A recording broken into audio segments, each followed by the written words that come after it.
जय महाकाली मित्रों आज मैं आपको बताता हूँ कि जो व्यक्ति पूजा पाठ करते रहते हैं, जप करते रहते हैं और साधनाएं करते रहते हैं भक्ति भाव से, तो उनके साथ जो लक्षण होते हैं उनमें एक वाइब्रेशन होनी शुरू हो जाती है। तो वाइब्रेशन के क्या संकेत होते हैं? आप जिनकी सेवा कर रहे हैं, आप जिन इष्ट देवता की पूजा पाठ करते हैं, तो आपको वाइब्रेशन क्यों होती हैं और उनके क्या संकेत होते हैं आपके इष्ट देवता की। तो कई साधकों के मैसेज मेरे पास आए थे कि गुरुजी हमें वाइब्रेशन होती है, इसका मतलब बताइए कि हमें वाइब्रेशन क्यों हो रही हैं और इसका मतलब क्या है, हमारे इष्ट देवता हमसे प्रसन्न है, हमारे कुल देवी देवता हमसे प्रसन्न है या नहीं। तो देखो, जब भी आपको वाइब्रेशन होती है या आपका सर हिलता है या आपको उबासियां आती हैं और भी कई ऐसी चीज होती हैं कि आपके मूलाधार चक्र से लेके आपके आज्ञा चक्र तक आपकी पीठ पे ऐसा लगेगा कि कोई चींटी की तरह ऊपर की तरफ चढ़ता जा रहा है, आपके आज्ञा चक्र तक चढ़ता जा रहा है, पीठ के ऊपर आपको ऐसा महसूस होगा, तो इसका बहुत ही शुभ संकेत होता है। इसका मतलब यही होता है कि जिस देवता की आप जिस इष्ट देवता की सेवा कर रहे हैं, जिनकी पूजा पाठ आप कर रहे हैं,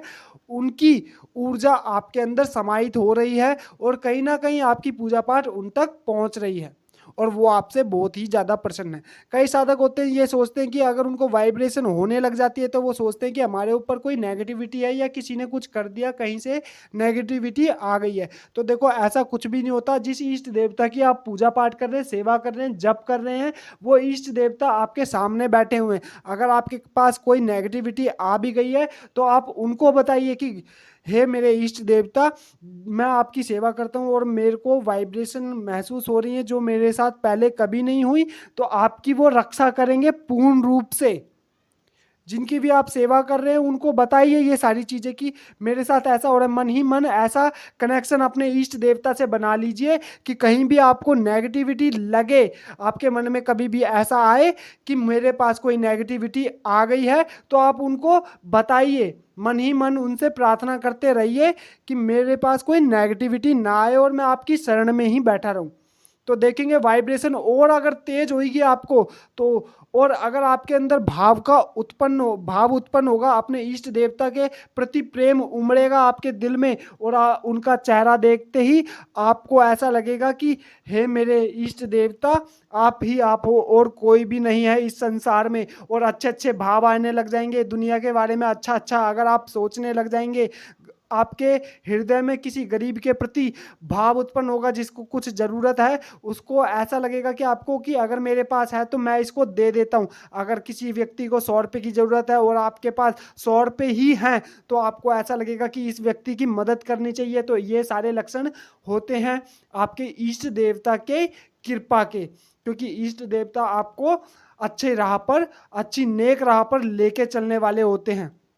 ठीक है, इसलिए आपके हृदय में ऐसे भाव आते हैं और कंपन जब महसूस होती है आपको, तो इसका मतलब बहुत ही शुभ होता है कि आपके जो इष्ट देवता हैं उन तक आपकी पूजा पाठ पहुंच रही है और वो आपको आशीर्वाद दे रहे हैं। कहीं ना कहीं उनकी शक्तियां आपके पास आके बैठी हुई हैं। आप जहाँ पे सेवा पूजा पाठ करते हैं वो आपके पास विराजमान है, उसी मूर्ति के अंदर विराजमान है, उसी जगह पे जहाँ पे आप जोत जलाते हैं, जहाँ पे पूजा पाठ करते हैं, जहाँ पे जप करते हैं, जिस गद्दी के ऊपर बैठ के जप करते हैं, वहाँ पे आके वो विराजमान है। उस क्षेत्र में, उस जगह पे आके वो विराजमान है, मतलब आपके घर में आके वो विराजमान है। जब भी आप सेवा करेंगे, पूजा पाठ करेंगे, आपको 2-3 मंत्र जप करने के बाद या तिलक करते हुए माता रानी को या किसी भी इष्ट देवता को उनकी जोत जलाते समय भी आपको कंपन महसूस होने लग जाएगी। शुरुआत में अगर आपको देर में कंपन होती है और जब आपका मंत्र सिद्ध हो जाता है, आपके इष्ट देवता आपसे बहुत ही ज़्यादा प्रसन्न हो जाते हैं,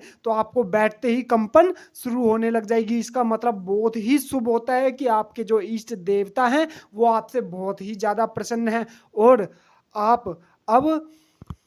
उनकी सेवा पूजा पाठ बहुत अच्छी तरह करें और भी ज्यादा बढ़ा दें। ठीक है, ये सारे शुभ संकेत होते हैं, कभी भी नेगेटिव वे में मत लेके जाना है इनको, बहुत ही ज्यादा शुभ संकेत होते हैं। एक उबासी आना, एक सर का हिलना गोल गोल या पीछे पीछे आगे पीछे की तरफ हिलेगा, और चींटी की तरह शरीर के ऊपर बार बार कुछ चलना, पीठ के ऊपर या आज्ञा चक्र पे गोल गोल घूमना या आपकी पीठ के ऊपर गोल गोल घूमना, इसका मतलब भी बहुत ही शुभ होता है कि आपके चक्र ओपन हो रहे हैं, आपका मंत्र सिद्ध हो रहा है और आपका आज्ञा चक्र भी जल्दी ही खुल जाएगा। आपके इष्ट देवता की कृपा आपके ऊपर है। या कई साधक होते हैं सवारी मांगते हैं माता रानी से या किसी भी इष्ट देवता से, तो कंपन और सर का हिलना, इसका मतलब यही होता है कि जो आपके इष्ट देवता हैं उनकी आपको सवारी आने वाली है और वो आपसे बहुत ही ज़्यादा प्रसन्न हैं। और भी कई संकेत होते हैं, लेकिन सारे संकेत जो हैं बहुत ही शुभ हैं। जितने भी मतलब निकलते हैं कंपन होने के या सर हिलने के, ये सारे शुभ संकेत होते हैं। और इसके अतिरिक्त आप सेवा करते हैं, पूजा पाठ करते हैं, कोई नेगेटिविटी अगर आपके पास आ भी गई है तो अपने इष्ट देवता से ऐसा कनेक्शन बना लीजिए आप कि अगर आपके पास कोई नेगेटिविटी भी आ रही है तो अपने इष्ट देवता को बताओ और आपके इष्ट देवता मिनट से पहले उस नेगेटिविटी को खत्म कर देंगे, भगा देंगे आपकी जगह से, या खत्म कर देंगे या भगा देंगे। तो इष्ट देवता पे पूर्ण रूप से भरोसा करो, अपने गुरु पे पूर्ण रूप से भरोसा करो, आपको सफलता से कोई भी नहीं रोक सकता। अपने जप पर भरोसा करो,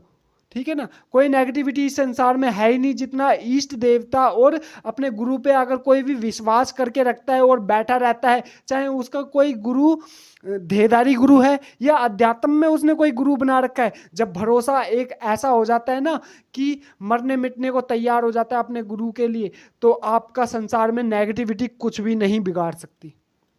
ठीक है ना। एक बार अपने आसन पे विराजमान होकर अपने गुरु को प्रणाम करके और अपने इष्ट माता रानी या किसी भी देवी देवता को प्रणाम करके आप जप करने बैठ जाओ और पूरा विश्वास रखो, तो इस संसार की कोई नेगेटिविटी आपको साधना में सफलता से रोक नहीं सकती, ठीक है ना। तो आशा करता हूँ आपको जानकारी अच्छी लगी होगी। मैं माता महाकाली और गुरु गोरखनाथ से प्रार्थना करूँगा कि आपको ऐसे ही